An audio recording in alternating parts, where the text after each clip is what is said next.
are you like really clear why you do what you do? Nah, saya tanya ke dia, kamu jelas atau tidak bahwa kenapa kamu lakukan ini? Kenapa kamu berolahraga? Dia katanya, ya ya, I know it's for my health, ya. Tapi dia tidak teruskan. Nah, kenapa saya mau mulai dengan kisah ini? Karena sampai ke hari ini saya masih pergi olahraga. I love to run. Namun ada orang yang sudah berhenti. Kenapa? Karena mereka tidak clear, jelas mengenai tujuan mereka melakukan hal tersebut. Ya, nah olahraga mungkin salah satu daripada contoh. Mungkin ada di antara anda yang ada satu hobi at the beginning of the year, awal tahun 2025, kalian mungkin ada punya like New Year's resolution, you know, wah I want to do this, saya mau melakukan ini, tapi ya sudah masuk ke in the month of March, bulan Maret, gimana ya? So if you are clear about your purpose, why you do what you do, ya, kita tidak akan dipengaruhi dengan persekitaran kita. Meskipun kita harus bekerja keras, meskipun kita harus menjadi the only person, satu-satunya orang yang melakukan hal tersebut. Kalau kita clear, jelas dengan alasan mengapa kita melakukannya, we will continue doing it. Ya, saya suka dengan satu quote daripada seorang, this one leader, nama dia Ken Blanchard. Dia katakan begini, there's a difference between interest and commitment. When you are interested in doing something, you do it only when it is convenient. When you are committed to something, you accept no excuses. Wow. Ada beda antara orang yang hanya berminat melakukan sesuatu, punya minat, hobi, dan orang yang berkomitmen. Kalau itu sekadar hobi ataupun saja minat, kamu akan hanya melakukannya bila itu convenient ya. Kalau itu kamu lagi free, okay, I will do it. Tapi kalau kamu komitmen melakukannya, committed, kamu tidak akan memberi alasan, ya. Nah, malam hari ini saya mau kongsikan sesuatu yang saya berdoa agar dapat mendorong Anda dan juga membuka paradigma Anda, cara fikir Anda mengenai purpose, tujuan kita menjadi sebahagian daripada anggota tubuh Kristus. Tujuan Anda menjadi sebahagian daripada fellowship ini, this family of God. Ya, again, jangan kita melihat fellowship ini setiap hari Jumat berkumpul seperti ini sebagai satu kewajiban Kristen. Ya, because I am a Christian, so I'm being part of this. No. So tonight, saya mau kongsikan mengenai the big why. The big why. Why you do what you do. Kita ada banyak alasan, namun there's one big why mengapa kita lakukan apa yang kita lakukan. Okay? Nah, ayat firman Tuhan yang saya mau kongsikan ini diambil dari Yohanes pasal 13 ayat 1 hingga 15. Ya, ayatnya panjang, namun saya mau membaca hanya daripada ayat yang ke-13 hingga 15. Ya. Kamu menyebut aku guru dan Tuhan, dan katamu itu tepat, sebab memang akulah guru dan Tuhan. Jadi jikalau aku membasuh kakimu, aku yang adalah Tuhan dan gurumu, maka kamu pun wajib. Wah, sama-sama katakan wajib. Okay, it's not an option, bukan pilihan, tapi wajib. So, Yesus katakan, aku yang adalah Tuhan dan gurumu, maka kamu pun wajib saling membasuh kakimu. Sebab aku telah memberikan suatu teladan kepada kamu, supaya kamu juga berbuat sama seperti yang telah ku perbuat kepadamu. Amazing, ya. Karena ini satu perintah yang Tuhan bagi kepada murid-muridnya dan juga pada malam hari kita semua. Ya. Tuhan, konteksnya begini, waktu itu Yesus mencuci kaki murid-muridnya. This is malam terakhir dia bersama dengan murid-muridnya sebelum dia ditangkap dan disalibkan. Dan Yesus meninggalkan ini sebagai satu teladan yang harus diikuti oleh mereka, oleh murid-muridnya. Yesus katakan, aku sendiri sudah mencuci kakimu, maka kamu wajib. Now, this is very important. Perkataan ini wajib. It's a compulsory, ya, satu perintah. Kalau itu merupakan satu kewajiban, maksudnya, no matter what we feel, ya, we must do it. Setuju atau tidak? Ya, contohnya begini, kan kita kan we live in a country, negara yang punya hukum. Okay, we have a law. So, sama ada kamu suka atau tidak, whether you are in a good mood or bad mood, kita harus ikut hukum, aturan yang sudah ditetapkan oleh pemerintah. Setuju atau tidak? Okay, kalau nyetir mobil gitu ya, lampu merah, it's by right you have to stop. Benar? Ya, saya percaya di negara China juga, Indonesia, Malaysia juga sama.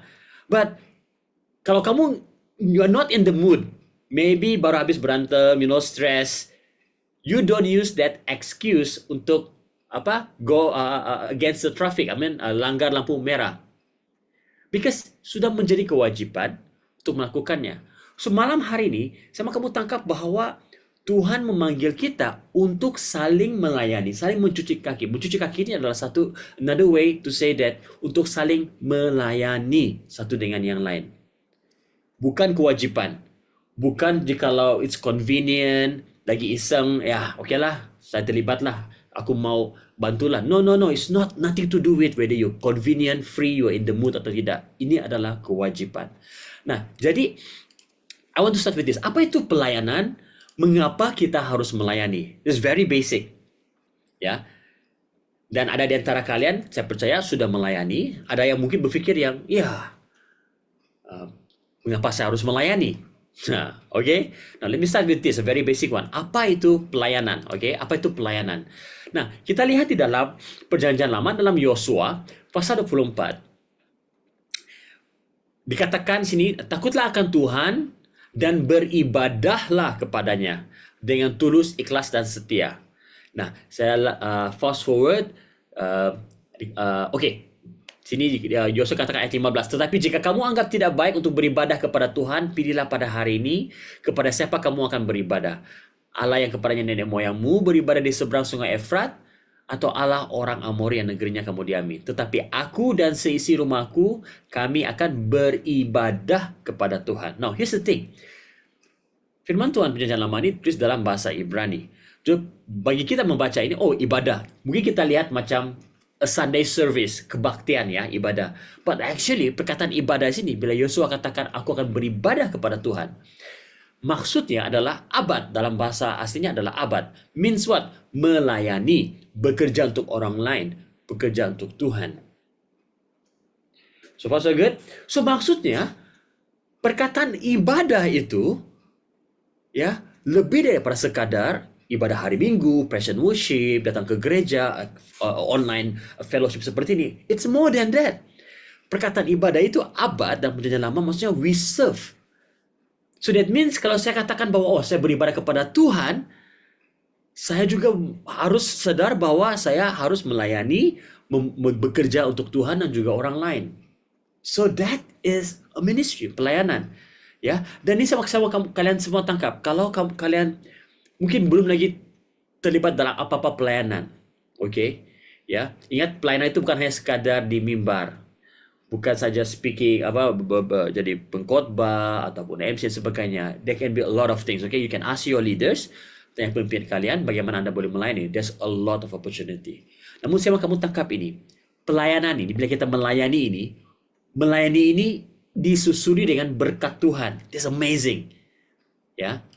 Dalam Keluaran pasal 23 ayat 25 mengatakan ini, tetapi kamu harus beribadah kepada Tuhan. Maka, setelah kamu beribadah kepada Tuhan, maka Ia akan memberkati roti makananmu dan air minumanmu, dan aku akan menjauhkan penyakit dari tengah-tengahmu. Wow, perhatikan teman-teman semua. Beribadah kepada Tuhan, Tuhan beritahu kepada bangsa Israel, kamu harus beribadah kepada Tuhan. Nah, setelah mereka lakukannya itu, baru Tuhan katakan, maka Ia akan memberkati roti makanmu dan sebagainya. Lihat, berkat Tuhan akan menyusuli orang-orang yang melayani Dia, yang abad kepada Tuhan. Dapat tangkap di sini? Ya. So it is very important. Mengapa dalam Perjanjian Lama mau kita beribadah melayani kepada Tuhan? Karena ada berkat yang menyusuli itu semua. Amen. Nah, kita lanjut ke Perjanjian Baru dalam Roma pasal 4 ayat 1, dan saya percaya ini sudah biasa kita dengar. Karena itu saudara-saudara, demi kemurahan Allah, aku menasihatkan kamu supaya kamu mempersembahkan tubuhmu sebagai persembahan yang hidup, yang kudus dan yang berkenan kepada Allah. Itu adalah ibadahmu yang sejati. Ya, your true worship. Nah, again, Kalau dalam terjemahan bahasa Inggeris gunakan worship, tapi kita selalu berfikir ibadah worship sekali lagi mengenai apa? Pujian penyembahan, lagu cepat, lagu pelan di gereja semua. It is more than that. Ya. But here's the thing. Bila kita melayani Tuhan, itu adalah ibadah kita. Itu adalah penyembahan kita. Nah, di gereja kami melatih para pelayan-pelayan jemaat kami, katakan sama ada mereka di ushers, apa pelayanan kami katakan bahwa that is how you worship. Itu adalah satu cara kamu menyembah Tuhan. Karena apa? Saya percaya bahwa melayani Tuhan itu adalah penyembahan. Salah satu bentuk ekspresi penyembahan kita kepada Tuhan. Yang mengerti katakan amin. Sekali lagi, melayani Tuhan itu bermaksud kita menyembah Tuhan.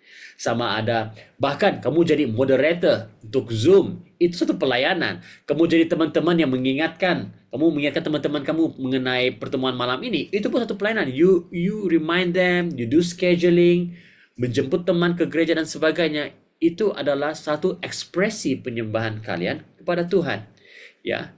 Nah, Yesus katakan tadi dalam Yohanes mengatakan bahwa aku membasuh kakimu dan kamu juga wajib melakukannya. Kenapa? Dalam Matius pasal 20 ayat 28 katakan bahwa anak manusia datang bukan untuk dilayani, melainkan untuk apa? Melayani. Nah, Yesus sendiri datang untuk melayani kita semua. So, mengapa kita tidak mau melayani? Why don't we want to commit our time, our resources dan sebagainya untuk melayani Tuhan? There is something wrong. Sekiranya kita mau menjadi orang percaya, mau diselamatkan, tapi tidak mau mengikuti apa yang Yesus lakukan. We are not Christian. Kristen, maksudnya pengikut Yesus. Kita melakukan apa yang Yesus lakukan. Okay? Nah, balik kepada Yohanes pasal yang ke-13 itu. Ya. Jadi, Yesus katakan tadi bahwa, yang saya highlight tadi bahwa kita wajib melayani. Jadi melayani bukanlah pilihan, tetapi suatu kewajiban. It's a obligation, satu kewajiban, compulsory. It's a must. Sekali lagi, teman-teman semua, tangkap ini. Whether you like it or not, whether you are in a good mood or not, kita semua wajib untuk melayani Tuhan. Wajib untuk melayani satu dengan yang lain. Amin. Ya, dalam kata lain, kalau kita melayani bermaksud kita adalah murid Yesus. Amin. Dan kalau kita tidak mau melayani bermaksud kita murid siapa? Sekali lagi, melayani bermaksud murid Yesus. Salah satu indikator yang menunjukkan bahwa kita adalah murid Yesus adalah kita mau melayani. Tetapi kalau kita tidak mau melayani, kita making excuse, kita buat alasan. Kita murid siapa? Ayo coba.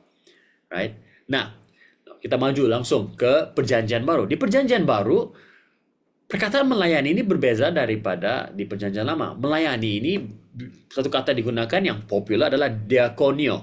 Perkataan diakon, diakonia, itu satu yang mungkin kalian pernah dengar. Ya. Nah, maksud melayani ini dalam Perjanjian Baru dan bahasa Greek adalah membantu orang lain, memberi layanan, memerhatikan atau perhatikan keperluan yang ada, dan memenuhi keperluan orang lain. That is ministry. Ingat, lebih dari sekadar pelayanan mimbar, worship, khotbah, lebih, more than that. Kalau Anda memasak untuk teman Anda, supaya mereka bisa makan dan sebagainya, that is a ministry. Itu adalah pelayanan Anda. Ya. Bahkan, ya, firman Tuhan, Paulus mengatakan dalam Roma pasal 12 ayat 10, hendaklah kamu saling mengasihi sebagai saudara, dan saling mendahului dalam memberi hormat. Ya. We must always find a way how can we express our love. Cari jalan bagaimana kita boleh menunjukkan, mengekspresikan kasih kita kepada teman-teman di sekitar kita. Dan Paulus katakan harus saling mendahului. To give honor satu dengan yang lain. Nah, pertanyaan saya buat teman-teman semua malam hari ini. Bagaimana kita dapat mempraktikkan Roma 12 ayat 10 jika kita fokus pada kesibukan pribadi kita? It's impossible untuk kita saling mengasihi orang lain jika kita hanya memperhatikan diri sendiri. Ya. It's impossible untuk kita saling mendahului dalam memberi hormat jika kita sedikit-dikit ya fokus diri saya. Aku sibuk, aku gak punya waktu semua. kita tidak bisa melakukan Roma 12 ayat 10. Ya, Yesus sendiri katakan bahwa keutamaan kita adalah untuk apa? Melayani, bukan untuk dilayani. Ya, jadi mengapa kita harus melayani? Nah, tadi saya ada katakan kita harus melayani karena itu perintah dari Tuhan. Kita mengikuti teladan Tuhan. Salah satu ekspresi kasih kita kepada Tuhan dan juga orang yang kita layani. Remember, mungkin kalian pernah dengar namanya apa? Love language, bahasa kasih. You know, there are 5 type of love language. Dan I don't know what is your love language. Masing-masing kita punya love language yang berbeda-beda. Nah, so bila kita melayani orang, apalagi jikalau pas waktu kita melayani orang tersebut pas dengan love language-nya. Wow, amazing. Ya, kita mengekspresikan kasih yang kita terima daripada Tuhan itu kepada teman kita bila kita melayani. Dan saya katakan tadi, kalau kita melayani itu adalah tanda bahwa kita adalah murid Yesus. Dan sebagai tubuh Kristus, itu adalah tanggung jawab kita untuk saling melayani. That is our responsibility, our duty, tanggung jawab kita sebagai anak-anak Tuhan. Amin. Amen. Ya. Teman-teman semua, so far so good? Okay? Right? Ya.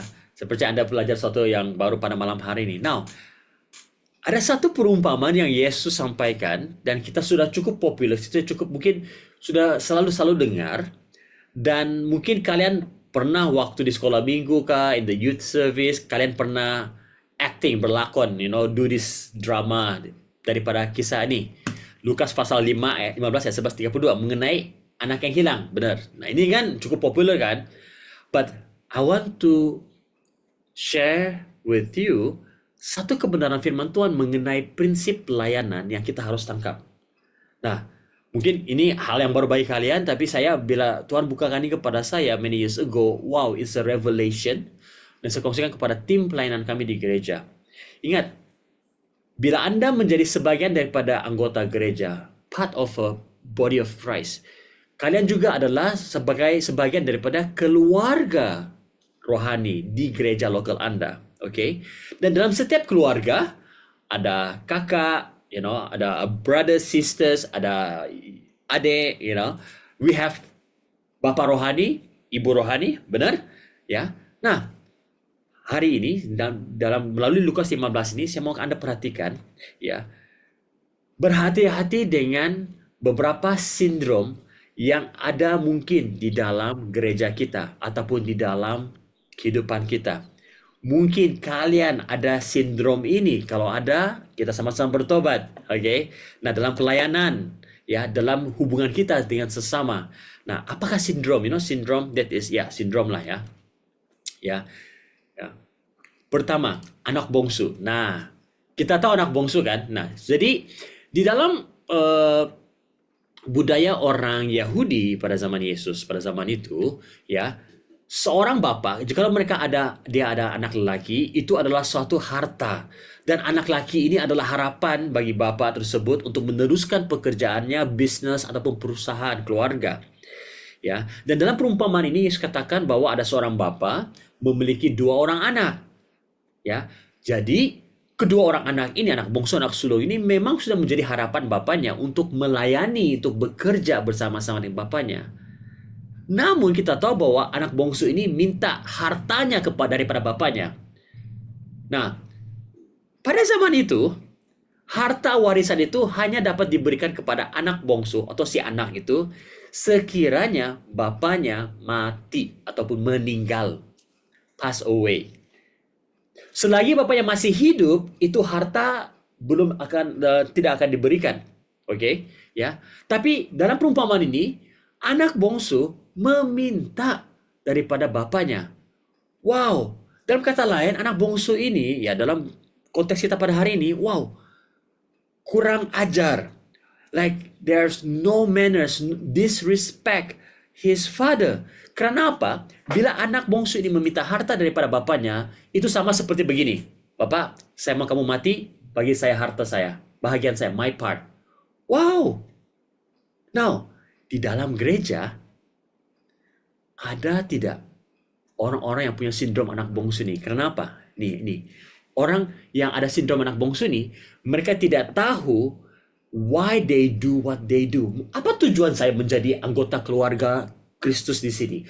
Apa tujuan saya menjadi sebagian daripada tim pelayanan? Apa tujuan saya menjadi anggota jemaat di sini? They don't know the reason. Karena mereka tidak tahu apa tujuan mereka, they don't know the big why. Mereka tidak memikirkan implikasi ataupun the implication of their decision atau action. Ya, karena mereka tidak memikirkan implikasi ataupun kesan tindakan mereka kepada orang lain. Dalam cerita ini, anak bongsu nggak peduli sama sekali sama ada orang yang akan membantu bapaknya atau tidak. Padahal anak lelaki adalah harapan, adalah satu harta bagi si bapak, satu orang yang boleh membantu bapak. Tapi anak bongsu nggak peduli. I don't care whether you can find a worker or not. What I want is my inheritance, harta saya. Wow! Sindrom anak bongsu ini gak peduli. About me. Hashtag love yourself. Hashtag me. I do me. Wow! Don't care about what happened in the house, in the family. Makanya mementingkan diri sendiri. Ya, mementingkan diri sendiri. Nah, ini anak bongsu. Anak bongsu ini, sindrom anak bongsu ini dalam pelayanan adalah orang yang ada entitlement spirit. Entitlement spirit maksudnya apa? Yalah, rasanya wah, I deserve this. Aku layak. Ya, aku layak ini. Ya.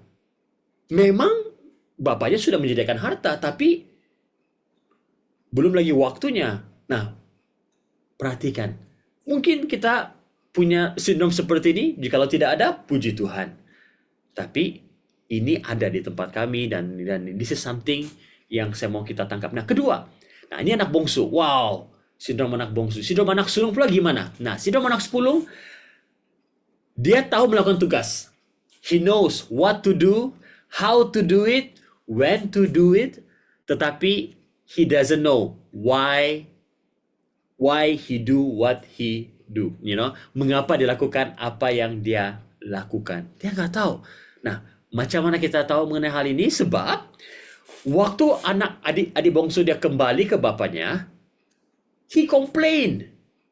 Dia bersungut-sungut. Ya, sedek. Wow, Bapak, saya selama ini berada di sini, di rumah ini, bekerja, melayani, buat semua yang kamu suruh. Kamu tidak pernah bagi apa-apa dengan saya. You see? Ya. Anak sulung melakukan tugas dengan tujuan yang salah. Dia katakan, saya buat ini semua, kau tidak menghargai saya. Maksud, dalam kata lain, sindrom anak sulung ini adalah orang yang melayani Tuhan, sibuk, ya mungkin sibuk di gereja, sibuk melakukan pekerjaan-pekerjaan Tuhan, tapi tujuannya salah. Supaya dipuji, supaya diingati, supaya dihargai. Dalam kata lain, dia juga mementingkan diri sendiri. Yes. Dia tidak peduli mengenai isi hati bapaknya.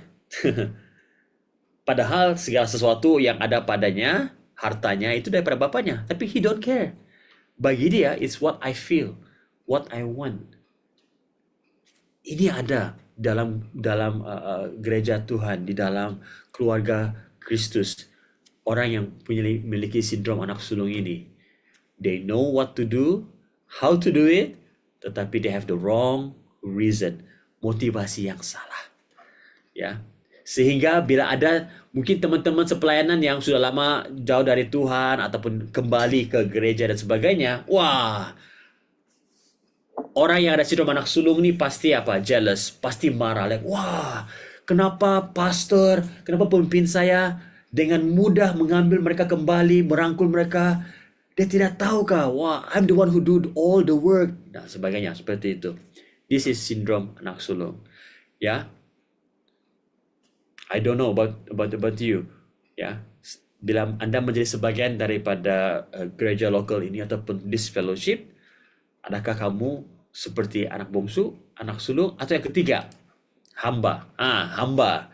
Kan kita lihat dalam kisah itu pasti ada hamba kan, ya. Nah, hamba ini begini, melayani hanya yang seperti yang diminta atau disuruh. Oke, buat ini, buat. Dia tidak akan berinisiatif. Dia tidak akan pikir ke depan. Dia hanya, my boss asked me to do this, I will do this. Itu saja. Bagi dia, ini tempat kerja saya. This is not my house. Ada orang datang ke gereja, datang ke fellowship, saya, no, no, no, this is just not my house. I don't own this. Saya hanya datang di sini untuk persekutuan ya, hai, dan keluar. You know, ya. Mungkin ada di antara kita. Kalau tidak ada, puji Tuhan. Kalau ada, sama-sama kita bertobat. Ya. Nah, mengapa saya mau kongsikan ini? Karena apa?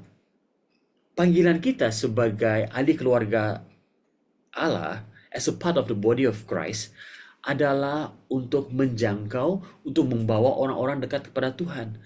Kalau kita tidak jelas dengan purpose kita, we will think about ourselves. Ya. Dan dimanapun kita berada pada saat ini, di gereja apapun kita ada, itu adalah rumah kita. That is our house. Dan pastor kita, our senior pastor or your spiritual leader, they are the father figure, bapa rohani di dalam rumah tersebut. So, tanggung jawab kita adalah menjadi anak yang baik, the real son and daughter of the house. Nah, the real son and daughter of the house, apa yang mereka lakukan? Mereka tahu dan memahami mengapa mereka lakukan apa yang mereka lakukan. They know why they serve. They know why they need to come early. Mereka tahu mengapa mereka harus lakukan ini, membantu dalam pelayanan dan sebagainya. Mereka tahu, mereka jelas. Ya, they are doing the ministry, melakukan tugas dengan alasan yang benar, with the real why. They are clear about their why. Dan dia menghormati dan menangkap isi hati Bapanya. Wow. In other words, orang yang memiliki roh anak, the sonship spirit, dia tahu isi hati Bapanya. Bukan hanya isi hati Bapa di surga, tetapi isi hati Bapa rohaninya. Ya. I become who I am today. Saya menjadi seorang pastor pada hari ini. My journey sebenarnya I'm not qualified to do what I do. Kalau kalian kenal saya 20-30 years ago, ya, I'm just a musician yang main di gereja. That's all. Namun saya belajar untuk tunduk antara para pemimpin saya, dekat dengan pastor saya, melayani bersama-sama dengan dia, tangkap isi hatinya. Dan karena saya punya sikap seperti itu, konsisten dalam pelayanan dan bersama-sama membangun rumah Tuhan, saya dipercayakan dengan tanggung jawab yang lebih besar. Ya.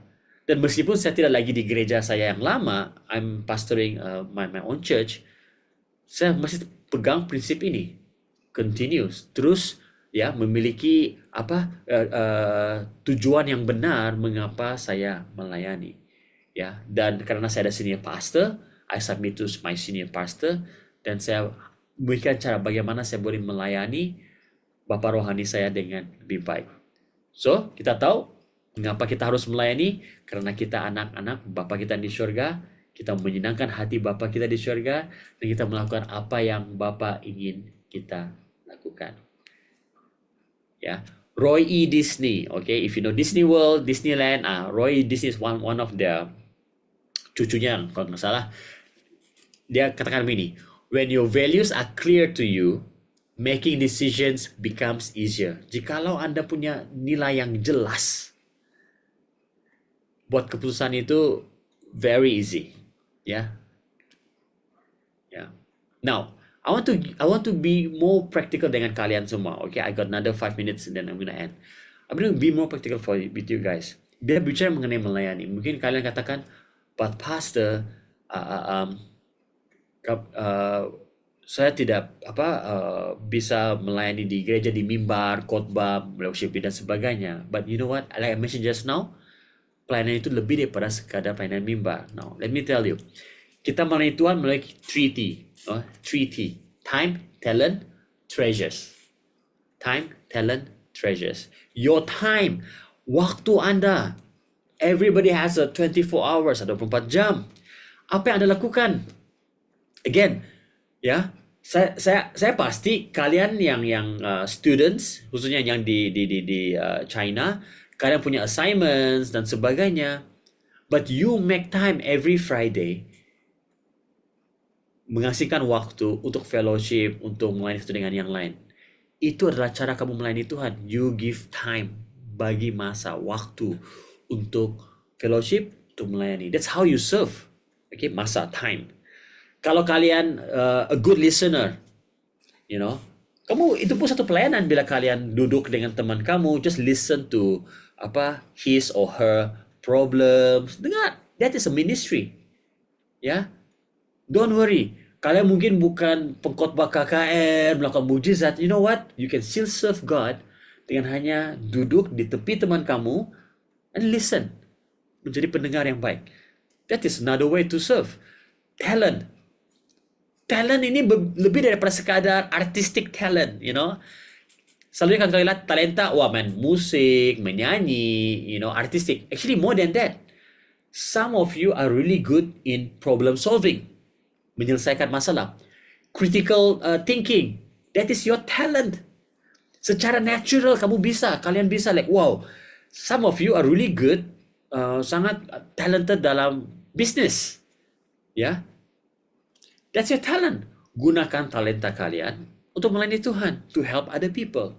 Dan yang ketiga, yang ketiga adalah treasures. Nah, treasures ini berbicara mengenai harta kita, keuangan kita. Ya, keuangan kita. You see, bila berbicara mengenai keuangan, bila kita mau melakukan sesuatu untuk Tuhan, ya, kita harus datang dengan ada rasa sakit. Sakit maksudnya apa? A sacrifice. Ada yang kita korbankan. Bukan hanya kita mengorbankan waktu kita, tapi kita mengorbankan juga harta kita kepada Tuhan. Ya. Real worship, penyembahan yang sebenar, akan pasti ada pengorbanan, korban yang diberikan. There must be a sacrifice. That's real worship. Sebagai itu contoh, ya. Di dalam 1 Tawarik pasal 21, ya, Raja Daud mau membangun altar, mau menyembah Tuhan. Jadi dia sempat satu tanah, kawasan, dan dia mau membeli tanah tersebut. Tetapi Ornan katakan, "Oh, Raja, kamu tidak perlu beli, kamu tidak perlu keluarkan uang. Saya akan bagi kamu secara gratis, for free." Wow, siapa yang nggak suka gratis, free things, free, wow. Tapi Raja Daud katakan, bukan begitu. Melainkan aku mau membelinya dengan harga penuh, sebab aku tidak mau mengambil milikmu untuk Tuhan dan tidak mau mempersembahkan korban bakaran dengan tidak membayar apa-apa. Real worship adalah sesuatu yang melibatkan korban. Ya, again, kalian mungkin lagi musim exam, got things to do, not enough sleep, but you say like, God, saya mau bagi waktu ini untuk Tuhan. It's okay kalau saya kurang waktu istirahat. It's okay if I have to stop for a while. Saya mau bagi waktu ini. I don't want it to be like free. Saya harus korbankan. You know, ada jemaat kami, para students, mereka mau ke gereja, mereka harus naik train, MRT dan sebagainya untuk 2 jam, selama 2 jam untuk sampai ke gereja. 2 jam on Sunday. And then bila saya tanya ke mereka, saya katakan, karena dekat kampus mereka ada gereja yang lain. Ada, dekat. Tapi mereka memilih untuk beribadah bersama-sama dengan kami. Dan saya katakan, sorry, we can't provide transport. You know, kami tidak ada transportasi atau bis untuk menjemput mereka, you know. But mereka katakan, it's okay, Pastor. Once a week, seminggu sekali, we want to offer this sacrifice kepada Tuhan. Wow! Ya. Karena mereka tahu that is the real worship. Ya. Jangan kita menjadi murid Yesus yang kononnya prihatin, tapi sebenarnya kita sebenarnya ada kepentingan diri sendiri. Lihat ini dalam Yohanes pasal 12, kalian pasti ingat ini, ya. Bila seorang perempuan mengurapi kaki Yesus dengan minyak yang sangat mahal. Dan ada murid-murid Yesus katakan, "Wah, kenapa kalau minyak ini dijual bisa dibagikan kepada janda orang miskin?" Tapi padahal Tuhan tahu apa dalam hati mereka. Ya. Yesus katakan bahwa this is not a waste. Ini bukan satu pembaziran. Ya. Jangan menganggap apa yang kalian lakukan untuk Tuhan itu adalah satu pembaziran. No. Melayani Tuhan bukanlah suatu pembaziran. Amen. Melayani Tuhan, bahkan melayani Tuhan akan disusuli dengan berkat. Remember? Ya.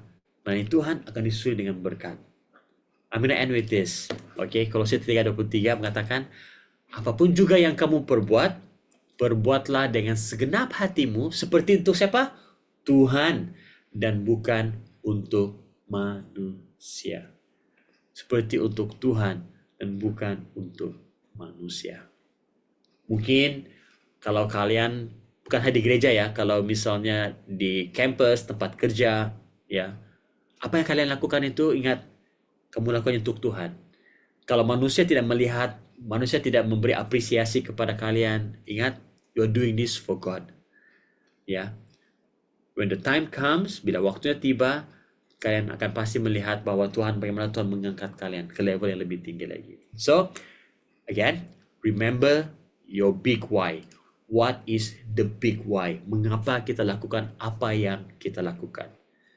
Ini bukan suatu pilihan, ini suatu kewajiban untuk kita melayani Tuhan. Amen. Hallelujah. Now, let me close with prayer before kalian mungkin maybe ada soalan, I don't know, but let me close with prayer. Tuhan Yesus, Bapa yang baik, Tuhan kami bersyukur Tuhan karena Engkau menjadi teladan kepada setiap kami. Terima kasih Yesus karena Engkau terlebih dahulu mencuci kaki kami. Engkau terlebih dahulu menunjukkan kasih-Mu kepada kami Yesus. Dan hari ini kami belajar bahwa kami sendiri harus mencuci kaki orang yang lain. Harus melayani orang lain. Kewujudan kami, our existence di dunia ini Bapa di surga bukan suatu kebetulan, tapi Engkau telah memberikan kami purpose, tujuan untuk kemuliaan nama-Mu. Tuhan, saya berdoa untuk malam hari ini untuk semua yang sudah mendengar firman-Mu Bapa di surga, so that they can catch the big why. Mereka tahu apa tujuan, purpose, mengapa mereka lakukan apa yang mereka lakukan. Mengapa hidup mereka itu harus mencerminkan kemuliaan-Mu. Mengapa mereka harus melayani Engkau Tuhan Yesus. So Lord Father God, as they continue to grow in their spiritual life, saya berdoa Tuhan Yesus, terus nyatakan Bapa di surga kasih dan rahmat-Mu kepada mereka. As they continue to obey You, Bapa di surga, kiranya Engkau curahkan berkat-Mu kepada setiap mereka. Terima kasih Tuhan Yesus. Saya memberkati mereka Bapa di surga dan menyerahkan dalam tangan-Mu di dalam nama Tuhan Yesus Kristus. Saya berdoa. Amen. Amen. Hi BCC family. Hope you are blessed with today's sermon. But when the Bible said, berbahagialah orang yang mendengarkan firman Allah dan menaatinya. Jadi yuk aplikasikan firman Tuhan hari ini. I also encourage untuk teman-teman you follow our Instagram BCC Fams and subscribe to our YouTube channel supaya kita bisa sama-sama diperlengkapi dan bertumbuh bersama untuk serupa dengan Kristus. Dan bagi teman-teman yang butuh dukungan doa, konseling, dan mencari komunitas, boleh kontak melalui Natasha 0812 345 06768. Because you are loved, you are welcome. Let's grow together. See you soon, BCC family.